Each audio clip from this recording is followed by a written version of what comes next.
सुरू करूया. सर्वप्रथम सगळ्यांचं स्वागत. एकदम शॉर्ट नोटीसवर तुम्ही सगळेजण आलात, त्याबद्दल प्रथम सगळ्यांचं स्वागत आणि दिलगिरी की इतक्या शॉर्ट नोटीसवर तुम्हाला बोलवलं. परंतु हा जो काही खुलासा आहे किंवा ही जी काही घटना आणि त्या घटनेचा जो उलगडा आहे आणि तो उलगडा करताना लातूर जिल्हा पोलिसांच्या ज्या अधिकारी आणि अंमलदारांनी ज्या पद्धतीचं एक उत्कृष्ट असं पोलिसी कौशल्य दाखवलेलं आहे, तर त्या सर्व अधिकारी अंमलदारांचं विशेष कौतुक करणं आणि त्या कौशल्याच्या आधारावर त्यांनी जी काही घटना आणि त्या घटनेचा उघडकीस आणलेली आहे तर ती आपल्यापर्यंत पोहोचवणं मला आवश्यक वाटलं, म्हणून या शॉर्ट नोटीसवर आपल्या सगळ्यांना या ठिकाणी बोलवलेलं आहे. आपल्या सगळ्यांना कल्पना आहे की शनिवारी रात्री उशिरा म्हणजे 13 तारखेच्या लेट नाईट साधारणतः 12:30च्या दरम्यान 112 ला आपल्याला एक कॉल आला होता. औसा पोलीस स्टेशनच्या हद्दीत वानवडा जाणारा जो रोड आहे हायवे पासून एक 500 मीटर आतमध्ये एक कार त्या ठिकाणी जळत आहे असं 112 ला कॉल आल्यानंतर आपले त्या दिवशी नाईटला जे अधिकारी होते औसा पोलीस स्टेशनचे ते अधिकारी PSI जाते आणि सोबत अंमलदार हे तात्काळ त्या ठिकाणी पोहोचले आणि सोबत जाताना त्यांनी फायर फायटरला सुद्धा त्यांच्या सोबत त्या ठिकाणी घेऊन गेले आणि एक गाडीला आग लागलेली आहे म्हणून ती आग विझवण्याच्या दृष्टीने ते गेले होते. परंतु जेव्हा पूर्ण आग विझवली गाडीची आणि गाडीची जवळनं तपासणी केली असता त्या गाडीमध्ये जवळपास पूर्णतः जळालेला जो सांगाडा होता तो सांगाडा सुद्धा त्या ठिकाणी त्यांना आढळून आला आणि त्यानंतर परिस्थितीचं गांभीर्य ओळखून त्या अधिकाऱ्यांनी तात्काळ नाईट राऊंडला त्या दिवशी योगायोगानं PI LCB यांचा नाईट राऊंड होता ते त्या ठिकाणी तात्काळ पोहोचले. SDP औसा त्यानंतर PI औसा हे सुद्धा त्या ठिकाणी पोहोचले आणि मग त्यानंतर त्या परिस्थितीचं गांभीर्य ओळखून त्यांनी मलाही ती घटना कळवल्यानंतर आम्ही स्वतःही त्या ठिकाणी तात्काळ पोहोचलो होतो. आपली फॉरेन्सिकची टीम त्या ठिकाणी पोहोचली होती आणि फिंगरप्रिंटची टीम त्या ठिकाणी पोहोचली होती. त्या घटनास्थळावर ती गाडी जी होती ती पूर्णतः जळाली होती, परंतु आपली ज्यावेळेस त्या ठिकाणी टीम पोहोचली त्यावेळेस त्या गाडीला जरी मोठ्या प्रमाणावर आग लागली होती तरी आपल्या टीमनं त्या ठिकाणी जोखीम पत्करून त्याची जी नंबर प्लेट होती मागची तर ती नंबर प्लेट तात्काळ तोडून बाहेर काढली होती. अदरवाईज ती नंबर प्लेट सुद्धा जर वितळून गेली असती तर मग आपल्याला गाडीची ओळख पटवणं सुद्धा अवघड झालं असतं. परंतु आपल्या अधिकाऱ्यांनी ती समयसूचकता दाखवली आणि ती नंबर प्लेट ज्या गाडीची होती ती त्या ठिकाणी पटकन बाजूला केली आणि त्या नंबर प्लेटवरनं आपल्याला त्या गाडीची जी मालकी आहे ती मालकी आपल्याला त्या ठिकाणी मिळवणं हे तात्काळ शक्य झालं. नंबर प्लेटच्या आधारे ज्यावेळेस आपण गाडीच्या मालकाचा शोध घेतला त्यावेळेस तो मालक जो आहे तो बळीराम राठोड नावाची व्यक्ती त्या गाडीच्या मालक असल्याचं आपल्याला निष्पन्न झालं आणि त्याचा पत्ता आणि फोन नंबरच्या आधारावर आपण तात्काळ एक टीम त्या गाडीच्या मालकाला शोध घेण्यासाठी त्या ठिकाणी रवाना केली. दिसत्या परिस्थितीवरनं प्रायमा फेसी असं दिसत होतं की बाबा ड्रायव्हर सीटवर ते जे काही हाडं जी होती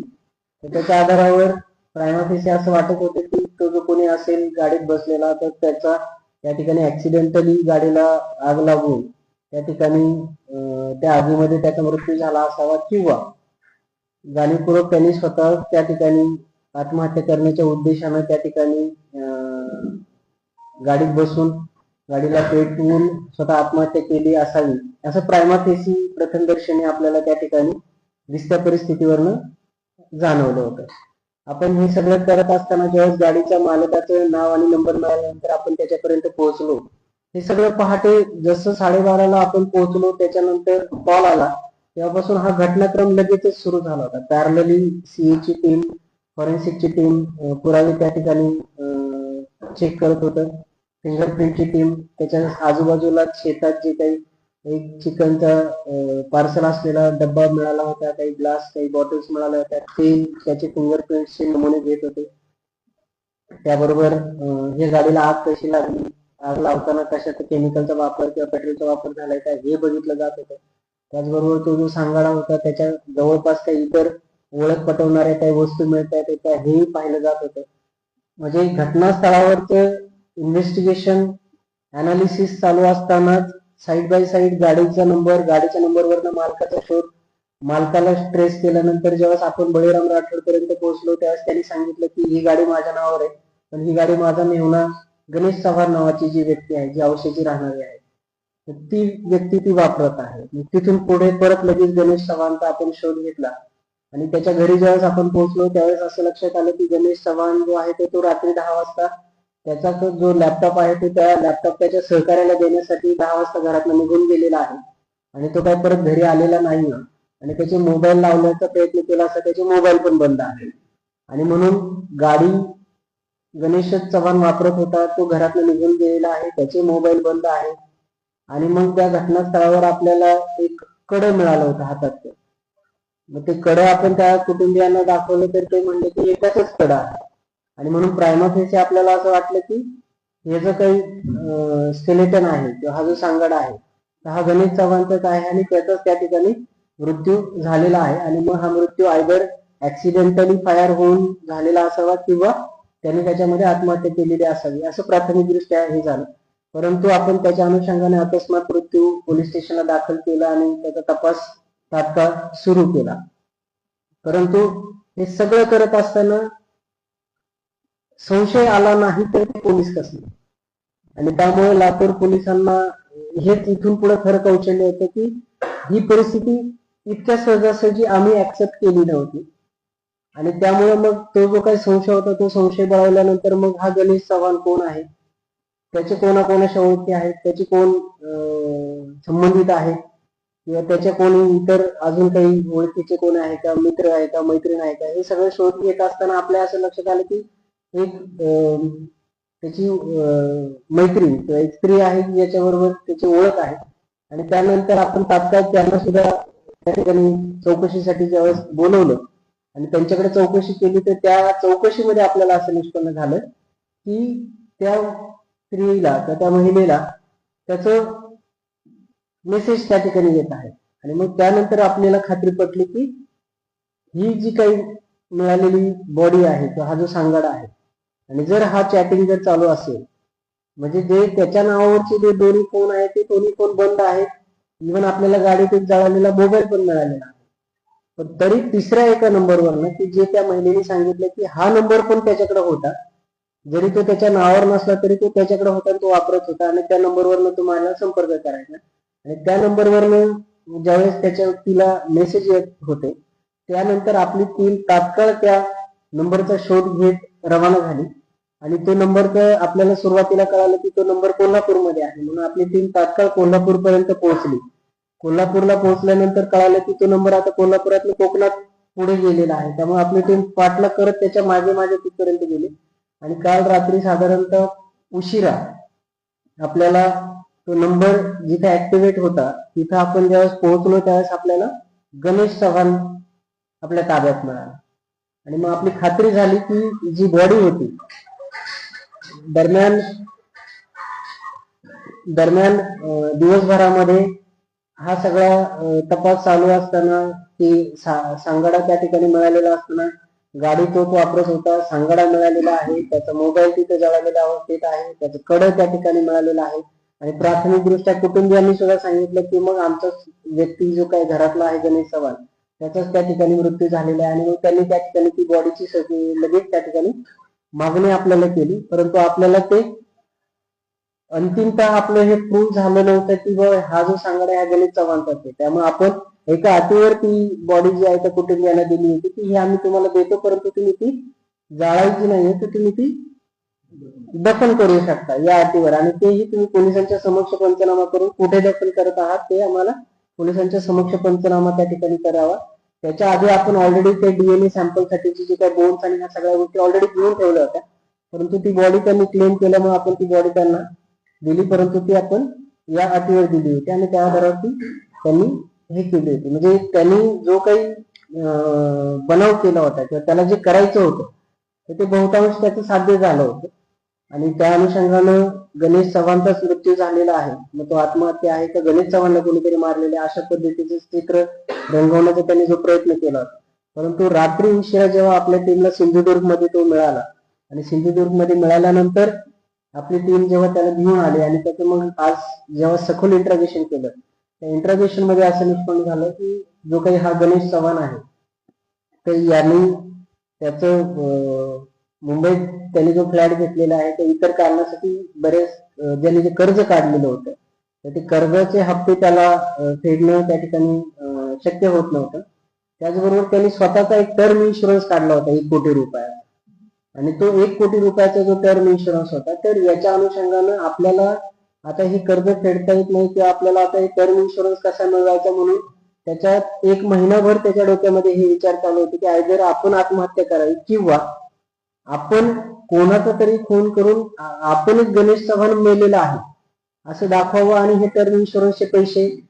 कुटुंबियांना मिळावेत आणि त्यातनं आपल्या गोष्टी सुटाव्यात आणि आपल्याला फायदा व्हावा, आपला लाभ व्हावा, या दृष्टीने त्याच्या डोक्यात हे सत्र चालू होतं. आणि त्यामुळे रात्री 10 वाजता जेव्हा तो घरातून बाहेर पडल्यानंतर जेव्हा त्याला औषधामध्ये तुळजापूरचा टी पॉइंट आहे तर तिथे एका व्यक्तीने त्याला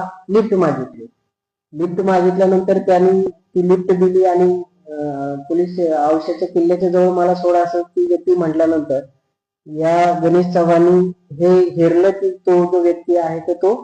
दारूच्या नशेत आहे आणि त्याला काही तेवढं त्याचं हे नाहीये. त्याच्यानंतर मग त्याला तुला जेवायचंय का असं विचारल्यानंतर मग त्याला हो म्हटल्यानंतर जवळच्या ढाब्यावरून त्यांनी त्या ठिकाणी चिकनचं पार्सल घेतलं आणि मग त्याला त्या व्यक्तीला आपल्या गाडीमध्ये बसून तो वानवडा रोडला घेऊन गेला. त्यांनी पहिल्यांदा एकदा रेकी केली की बाबा इथं आजूबाजूला कोणी लोक नाही येणं, कोणी नाही येणं, आणि अशा पद्धतीने परत वळून येऊन मग त्याने ती गाडी जी आहे ती गाडी त्या ठिकाणी पार्क केली. तो जो बसलेला इसम होता त्याला त्यांनी जेवण्यासाठी जे आणलेलं चिकन होतं ते दिलं, ते त्याने थोडंसं खाल्लं, उरलेलं ते नको म्हणला आणि झोपी गेला तो त्या गाडीमध्ये, म्हणून त्याने ते चिकन जे आहे ते बाहेर टाकून दिलं. नंतर हा पूर्णतः दारूच्या ह्याच्यात असल्यामुळे आणि तसंच झोपी गेलेला असल्यामुळे त्यांनी त्याला उचलून ड्रायव्हर सीटवर त्या ठिकाणी बसवलं. ड्रायव्हर सीटला बसवल्यानंतर हा हालचाल करू नये म्हणून सीट बेल्टने त्याला त्या ठिकाणी पॅक केलं आणि ते पॅक केल्यानंतर त्यांनी गाडीत ऑलरेडी 7-8 दिवसापूर्वी जो माचीसचा एक मोठा बॉक्स होता ज्याच्यामध्ये साधारणतः 8 ते 10 काड्यापेट्या असतात, तर त्यातल्या काड्यापेट्या ज्या होत्या त्या सगळ्या त्या सीटवर आणि गाडीत त्यांनी त्या ठिकाणी टाकल्या. त्याचबरोबर गाडीतले जे काही टॉवेल होते किंवा काही प्लास्टिकचे पिशव्या आणि ते होत्या त्याही गाडीत अशा पद्धतीने अंथरल्या की ती गाडी ज्यावेळेस आग लावली जाईल तर ती गाडी पूर्णतः पेटेल. आणि अशा पद्धतीनं त्या इसमाला त्या गाडीच्या फ्रंट सीटवर, ड्रायव्हर सीटवर तसाच त्या पद्धतीने ठेवून त्याला सीट बेल्ट लावून त्यांनी ते काळीपिटीचा वापर करून त्याला आग लावली आणि जात असताना सोबत गाडीचे दरवाजे त्यांनी जे आहेत तर ते लॉक करून ठेवले जेणेकरून नंतर हा कुठला तरी ह्याला बाहेर येता येऊ नये. आणि सोबत त्यांनी जे पेट्रोल टँकचं जे कव्हर होतं ते झाकण सुद्धा त्यांनी मोकळं ठेवलं की आग लागल्यानंतर त्या पेट्रोलच्या टँकच्या पेट्रोलचा सुद्धा गाडी पूर्ण पेटण्यासाठी उपयोग व्हावा. अशा पद्धतीने त्यांनी त्या जो इसम होता गोविंद यादव राहणार बोरतो, परंतु सध्या औसा याच ठिकाणी तो राहतो. गोविंद किसन यादव वय 50 वर्ष राहणार पाटील गल्ली औसा, या व्यक्तीला त्यांनी त्या ठिकाणी गाडीत त्याच्या नशेत असल्याचा गैरफायदा घेऊन त्याला त्या गाडीमध्ये सीट बेल्टचा वापर करून त्या ठिकाणी त्याला अडकवून गाडीला आग लावून त्याच्या खून करून त्या ठिकाणी तो पुरावे नष्ट करून स्वतः पळून जाण्याचा जो प्रयत्न केलेला आहे. तर त्याच्या ह्या सगळ्या बनावाचा लातूर जिल्हा पोलिसांनी प्रामुख्यानं औसा पोलीस स्टेशनचे जे अधिकारी आहेत एसडीपीओ औसा कुमार चौधरी, पीआय औसा डमाळे, त्यांचे जे अधिकारी आहेत पीएसआय डाके, पीएसआय माळवदकर, त्याचबरोबर एलसीबीचे पीआय बावकर स्वतः, त्यांची टीम एपीआय भुजबळ, पीएसआय केंद्रे आणि एलसीबीचे जे अंमलदार आहेत, तर त्यांनी म्हणजे ही घटना घडल्यापासून 12:30ला जेव्हा पोलीस तिथं फोन आला तेव्हापासून ते आतापर्यंत म्हणजे अखंडपणे आणि कुठलाही विश्रांती न घेता ह्या पूर्ण घटनाक्रमाचा जो काही वस्तुस्थिती आहे ती वस्तुस्थिती निष्पन्न केलेली आहे. सुरुवातीला याच्यामध्ये काल अकस्मात मृत्यू दाखल करण्यात आला होता आणि आज हा सगळा घटनाक्रम आल्यानंतर आपले जे PS आहेत जे अकस्मात मृत्यूचा तपास करत होते ह्या सगळ्या गोष्टी आल्यानंतर त्यांनी स्वतः त्याच्यामध्ये खून केला म्हणून फिर्याद त्या ठिकाणी दिलेली आहे आणि त्याला जो गणेश चव्हाण आहे गणेश चव्हाणला त्या ठिकाणी अटकेची कार्यवाही त्या ठिकाणी सुरू आहे आणि या अनुषंगानं हा जो काही बनाव होता तो बनाव त्या ठिकाणी उघडकीस आणलेला आहे. खुनासारखा एक गंभीर गुन्हा आहे, तो गंभीर गुन्हा त्या ठिकाणी उघडकीस आणलेला आहे. इन्शुरन्सचे पैसे मिळवण्यासाठी आणि जे त्यांनी घेतलेले कर्ज ते वेवॉफ होण्यासाठी म्हणून केलेला हा सगळा बनाव होता. हा बनाव त्या ठिकाणी उघडकीस आणलेला आहे आणि अशा पद्धतीची एक उत्कृष्ट आणि चांगली कामगिरी केवळ 24 तासाच्या लातूर जिल्हा पोलिसांनी प्रामुख्याने औसा पोलीस स्टेशन आणि LCBच्या टीमने पथकाने ही चांगली कामगिरी केलेली आहे. त्याबद्दल या दोन्ही टीमचं त्या ठिकाणी मनपूर्वक असं अभिनंदन. निश्चित त्यांच्या या कामगिरीबद्दल त्यांना योग्य असं रिवॉर्ड सुद्धा त्या ठिकाणी दिलं जाणार आहे. यातनं मला फक्त एकच सांगायचं की लातूर जिल्हा पोलिसांमधले अधिकारी आणि अंमलदार यांचं तपासाचं कौशल्य आणि अशा घटनांचा उलगडा करण्यासाठीची त्यांची जी क्षमता आणि त्याच्यासाठीचा मेहनत आणि कष्ट घेण्याची तयारी, म्हणजे काल ही घटना घडल्यानंतर 12:30 वाजल्यानंतर जशा जशा गोष्टी उलगडत गेल्या तसं क्षणाचाही उसंत न करता त्या नंबरचा पाठलाग करत करत कोल्हापूरला जाणं, कोल्हापूरवरून सिंधुदुर्गला जाणं, सिंधुदुर्गला त्याला ताब्यात घेणं, त्याच्यानंतर परत येणं, इंट्रॉगेशन करणं, म्हणजे API भुजबळ आणि त्यांची टीम ही मला वाटते गेले 2 दिवस झाले ही अखंडितपणे हा सगळं काम या ठिकाणी करत आहे आणि हे तुमच्यापर्यंत पोहोचवणं हे मला वाटलं आवश्यक आहे दोन्ही कारणांसाठी. एक तर लातूर जिल्हावासियांना आम्हाला हे सांगायचं की लातूर जिल्हा पोलीस दल हे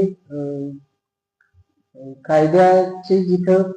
उल्लंघन करण्याची परिस्थिती होईल त्या ठिकाणी अशा परिस्थितीला किंवा अशा गुन्ह्यांना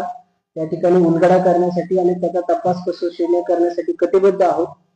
आणि त्यामुळं आम्ही आमचं काम जे अधिकारी अंमलदार आहेत ते चोखपणे बजावत आलेले आहेत. भविष्यातही त्याच पद्धतीने ते बजावतील एवढीच खात्री या निमित्तानं द्यायची आहे. थँक्यू.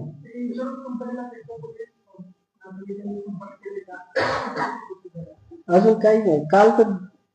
झालं ना, तेवढा वेळच आपण दिला नाही ना.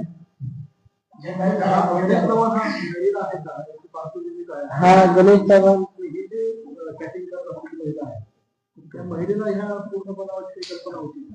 गणेश चव्हाण हा मॅरिड आहे, त्याला एक पत्नी आणि 2 लेकरं पण आहेत. त्याबरोबर तो चोलामंडलम फायनान्स या ठिकाणी तो स्वतः त्या ठिकाणी कार्यरत आहे फायनान्स याच्यामध्ये. आणि आता ही जी महिला जिच्याबरोबर तो चॅटिंग करत होता तिला यातली कल्पना आहे किंवा नाही, कुटुंबियांना आहे किंवा नाही, हा आता तपासामध्ये या सगळ्या गोष्टी येतील. जर त्याच्यामध्ये याच्यासोबत जर त्याच्या प्लॅनिंग मध्ये जर कोणी इतर सहभागी असतील तर ते निश्चित त्यांच्यावर पण कार्यवाही त्या ठिकाणी होईल. तुळजापूर हा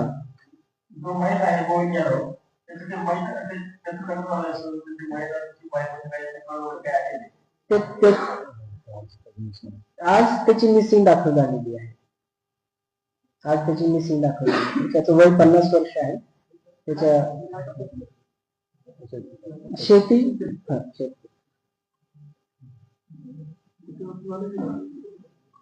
साधारणतः ही घटना जी आहे ती 10:30 ते 11:30 दरम्यान ही घटना घडलेली आहे. 12:30 आपल्याला कॉल आलेला आहे गव्हर्नमेंटला की गाडी जळत आहे. त्या वानवडा रोडला आतमध्ये त्याला सीट बेल्टनी हे केलेलं होतं आणि नंतर तो हॉर्न वाजवत होता, परंतु तिथं आजूबाजूला ऐकून कुणी प्रतिसाद देणार कुणीच नव्हतं.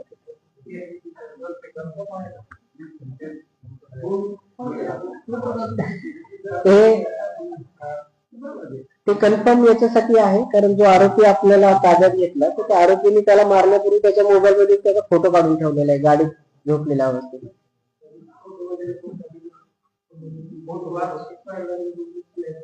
तो फोटो तुम्हाला मिळेल, पण अगेन रायडर की डीएनए सॅम्पल आम्ही मॅच केल्यानंतरच आम्ही कन्फर्म सांगणार की हा, म्हणजे आता आरोपीने सांगितलंय की मी गोविंद यादवला लिफ्ट दिली आणि मग त्याला घेऊन गेलो आणि त्याचा आम्ही खून केलेला आहे, हे आरोपीचं वर्जन आहे. परंतु आम्ही परत एकदा सांगतो की आम्ही ऑलरेडी जे स्केलेटनचे डीएनए घेतलेले आहेत, आता जो मयत आहे त्याच्या नातेवाईकांचे डीएनए घेणार, ते मॅच केल्यानंतर आम्ही हे खात्रीशीर 100% सांगणार की तो मयत गोविंद यादवच आहे.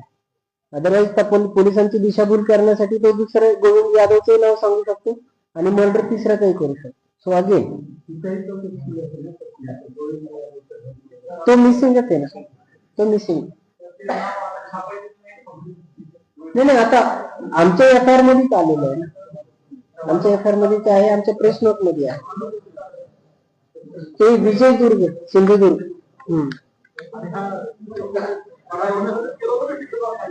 ते आता तिकडेच जायचं, परत थोडी येणार आहे.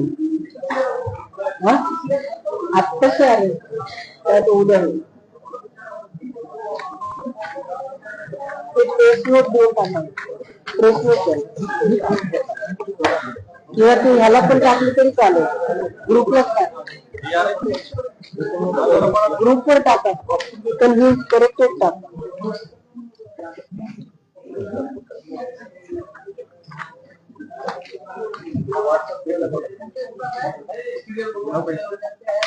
अजून आता तपास उद्या परवा करा.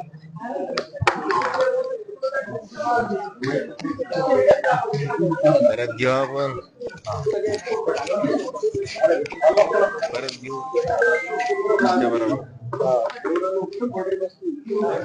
औसा आणि यांची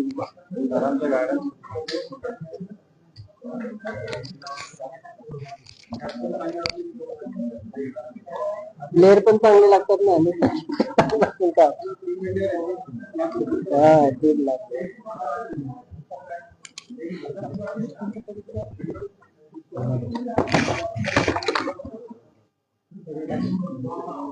आता नेमकं काय केलेला आहे, काय आरोप औसा पोलीस स्टेशनच्या हद्दीमध्ये शनिवारी रात्री उशिरा 12:30ला 112ला आपल्याला एक कॉल आला होता. वानवडा टी पॉइंट पासून ते वानवडा जाणाऱ्या रस्त्यावर एक वाहन जळत आहे अशी माहिती आपल्याला मिळाल्यानंतर आपल्या नाईट राऊंडचे अधिकारी तात्काळ त्या ठिकाणी पोहोचले. त्या ठिकाणी पोहोचल्यानंतर अग्निशामक दलाच्या मदतीने त्या ठिकाणी ती गाडी विझवण्यात आली. गाडी विझवण्यात आल्यानंतर गाडीची बारकाईने तपासणी केली असता त्या गाडीमध्ये एक मृतदेह जळालेल्या अवस्थेत स्केलेटन केवळ सांगाडा स्वरूपात त्या ठिकाणी आढळून आल्यानंतर तात्काळ घटनेचं गांभीर्य ओळखून वरिष्ठ सर्व अधिकारी जे आहेत, नाईट राऊंडचे अधिकारी, एसडीपीओ, पीएलसीबी त्यांचे सगळे पथक त्या ठिकाणी दाखल झाले आणि घटनेचं गांभीर्य लक्षात घेता एफएसएलची टीम, फिंगरप्रिंटची टीम व फोटोग्राफर्स हे आपण त्या ठिकाणी आल्यानंतर त्या सगळ्या परिस्थितीचा तपास सुरू करण्यात आला. त्यानंतर वाहनाचा जो नंबर होता त्या नंबरच्या आधारे वाहनाच्या मालकाचा शोध घेण्यात आला. त्या मालकाचा शोध घेतल्यानंतर असं लक्षात आलं की ते वाहन त्याने त्याच्या नातेवाईकाला वापरण्यासाठी दिलेलं होतं. मग ज्या नातेवाईकाला वापरण्यासाठी दिलं होतं त्याचा शोध घेण्यात आला असता असं निष्पन्न झालं की तो जो नातेवाईक आहे गणेश चव्हाण नावाचा व्यक्ती, तर तो घरातून 10 वाजता गेला आहे आणि तो आता परत घरी आलेला नाही आणि त्याचे मोबाईल बंद आहे. त्यामुळं प्रथमतः अशी धारणा झाली की जो काही मयत इसम आहे गाडीमध्ये ज्याचा मृतदेह मिळालेला आहे तो गणेश चव्हाणचाच असावा असं प्राथमिकदृष्ट्या त्या ठिकाणी वाटत होतं. त्याच्या आधारावर तात्काळ औसा पोलीस स्टेशन या ठिकाणी अकस्मात मृत्यू दाखल करून त्याचा तपास सुरू करण्यात आला. परंतु दिसत्या परिस्थितीवरनं पोलिसांना संशय आल्यानंतर जो मयत असावा गणेश चव्हाण या संशयाच्या आधारावर गणेश चव्हाण आणि गणेश चव्हाणच्या इतर सगळी माहिती काढत असता एका महिलेबरोबर त्याचे जे काही मैत्री होती तर त्या मैत्रीच्या आधारावर त्या महिलेकडे आपण ज्यावेळेस चौकशी केली तर त्यावेळेस आपल्याला असं निष्पन्न झालं की ही घटना घडून गेल्यानंतरही त्या महिलेबरोबर त्या गणेश चव्हाणच्या जो एक तिसरा नंबर जो तो वापरत होता त्या नंबरवरनं काही मेसेजेस किंवा चॅट होत आहे आणि त्यामुळे आपला संशय बळावल्यामुळे आपण त्या नंबरचा त्या ठिकाणी पाठलाग चालू केला. पाठलाग करत असताना आपली जी टीम आहे ती कोल्हापूर आणि कोल्हापूरवरनं पुढे सिंधुदुर्ग विजयदुर्ग पर्यंत गेल्यानंतर उशिरा आपल्याला त्या ठिकाणी गणेश चव्हाण ही व्यक्ती त्या ठिकाणी जिवंत मिळून आली आणि त्यावरून आपली खात्री झाली की जे गाडीमध्ये जो मिळालेला सांगाडा आहे तर तो गणेश चव्हाण याचा नसून इतर कोणाचा तरी आहे. आणि त्यानंतर मग ज्यावेळेस गणेश चव्हाणला आपण चौकशीसाठी ताब्यात घेतल्यानंतर बारकाईनं आणि सखोल चौकशी केल्यानंतर गणेश चव्हाणने या अनुषंगानं आपल्याकडे जी दिलेली कबुली आहेत त्याच्या आधारावर हे निष्पन्न झालेले आहे की गणेश चव्हाण याला त्याचं फ्लॅटचं कर्ज भागवण्यासाठी किंवा त्याने जो स्वतःचा 1 कोटीचा जो टर्म इन्शुरन्स काढला होता तर त्या टर्म इन्शुरन्सचे पैसे मिळवण्यासाठी त्यांनी त्याला स्वतःला मारलं, स्वतःचा त्याचा मृत्यू झाल्याचा बनाव त्या ठिकाणी करून ते पैसे मिळवण्याचा त्याचा प्रयत्न होता. आणि हा बनाव करण्यासाठी त्यांनी त्या ठिकाणी तुळजापूर टी पॉइंट औसा या ठिकाणावरनं एक लिफ्ट त्याला ज्या व्यक्तीने लिफ्ट मागितली होती तर त्या गोविंद यादव नावाच्या इसमाला त्या ठिकाणी लिफ्ट देऊन त्याला त्या गाडीमध्ये घेऊन जाऊन त्याला त्या ठिकाणी त्या ड्रायव्हर सीटवर बसवून त्याचा सीट बेल्ट लावून त्या ठिकाणी त्या गाडीला त्या ठिकाणी आग लावून तो त्या ठिकाणी बाहेर पडू शकणार नाही आणि त्याचा त्या ठिकाणी त्यांनी खून केलेला आहे. आणि हा खून केल्यानंतर तो गणेश चव्हाणच आहे हे वाटावं म्हणून त्यांनी त्याच्या हातातलं कड सुद्धा त्या जो काही मयत इसम आहे तर त्याच्या सीटवरच त्या ठिकाणी ठेवलं होतं जेणेकरून पोलिसांची दिशाभूल व्हावी आणि पोलिसांना गणेश चव्हाणचाच मृत्यू झालेला आहे. इव्हन त्याच्या कुटुंबियांना सुद्धा हेच वाटावं की गणेश चव्हाणचाच मृत्यू झालेला आहे अशा पद्धतीचा बनाव करण्याचा त्यांनी प्रयत्न केला होता. परंतु पोलिसांच्या तपासामध्ये त्याचा हे जे काही बनाव होता